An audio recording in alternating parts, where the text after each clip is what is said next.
வழக்கமா காயத்ரி தான் கால் பண்ணிக்கிட்டே இருப்பாங்க. சோழன் அத கட் பண்ணிக்கிட்டே இருப்பாரு, இல்ல எடுக்காமலே இருப்பாரு. இப்ப அப்படியே உல்ட்டா ஆயிடுச்சு.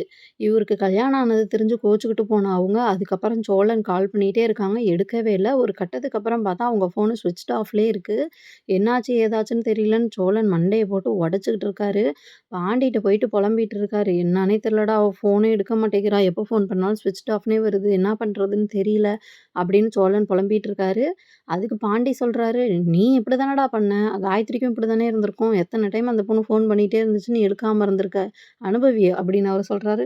"ஏய் அது வேற, இது வேறடா. இப்ப அவ என்ன நிலைமையில இருக்கான்னே தெரியல. நேர்ல போய் பார்க்கவும் ஒரு மாரி இருக்கு" அப்படின்னு அவரு சொல்றாரு. "ஏன்டா உனக்கு தான் வீடு தெரியும்ல. நீ நேர்ல போய் பார்த்துட்டு வரலாம்ல" அப்படின்னு பாண்டி சொல்றாரு.